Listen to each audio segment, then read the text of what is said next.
از انجام مهلت پیش‌بینی شده برای اجرای نقشه دعوت تیرماهی جوانان به ارتش 5 روز می‌گذرد، ولی وزارت دفاع تاجیکستان رسما در این باره معلومات نمی‌دهد.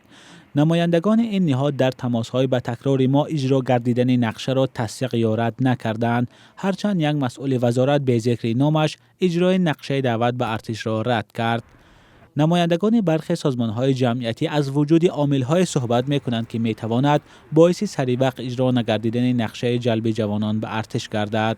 اکثریت وقت اگر ما بعد از قانونی نو قبول شدن اگر نظر افکنیم، دعوتی بهارانه نقشه بر وقت‌تر، تیزتر یا با آسانی‌تر اجرا می‌شود، چون که دانشجویان را بسیار جلب می‌کنند. یعنی این هم غیر قانونی است، نادرست است. امتحان‌های دولتی را تیزتر تشکیل کرده، گذرانده دانشجویان را از مکان تحصیل گرفته به خدمت حربی میبرند. لیکن از بس که این متدهای غیر قانونی را استفاده میکنند، دعوتی تیرماهی با مشکل‌ها دچار میشوند، چون که علاقه دانشجویان در مابین رفته تحصیل میباشند. تنها در این موسم از سوی ساکنان به سازمان دفتر آزادی‌های شهروندی 800 مراجعت و عرض و شکایتی مربوط به خدمت حربی دسترس شده است که نسبت به سالهای پیش زیاد بوده است.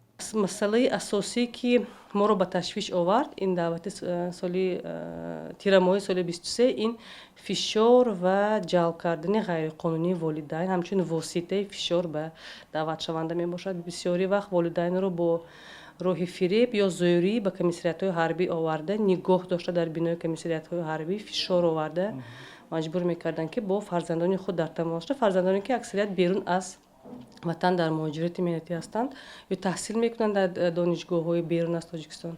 ساکنان درباره شرایط خدمت حربی و مشکل‌های جای داشته در این سمت نظرهای گوناگون دارند.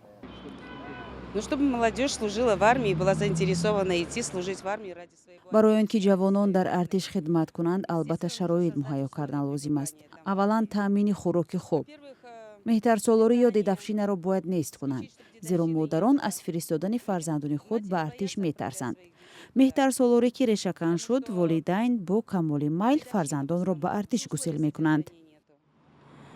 Поэтому будут с удовольствием идти и отправлять, не бояться своих детей служить в армию. باید که آدمای همین کلانشالان هر جا مقصد اگیتاسیا برام مثلا فهمونن که همین یگون کمبودی نیست، همین خدمت 2 سال چیگاب نه 2 سال.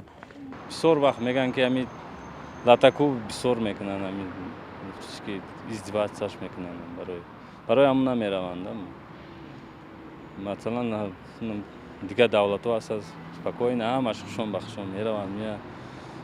چند بچه ها مثلا دیگه رفتن یا خیلیش مثلا کندر نورسی میان یا خیلیش بسیار لاتاکو میکننش برای همون. امسال هم در موسم تیرماهی دعوت به ارتش شکایت‌ها از جلب اجباری جوانان بارها رسانه‌ای شد. والدان و نزدیکان سربازان صدا بلند کردند که حین دعوت به ارتش وضع سلامتی فرزندانشان به انابت گرفتن نمی شود.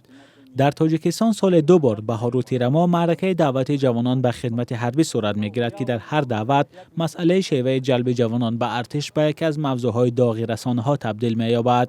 در هر موسم دعوت خانواده‌های جوانان به رسانه‌ها از شیوه جلب فرزندانشان به ارتش صحبت می‌کنند.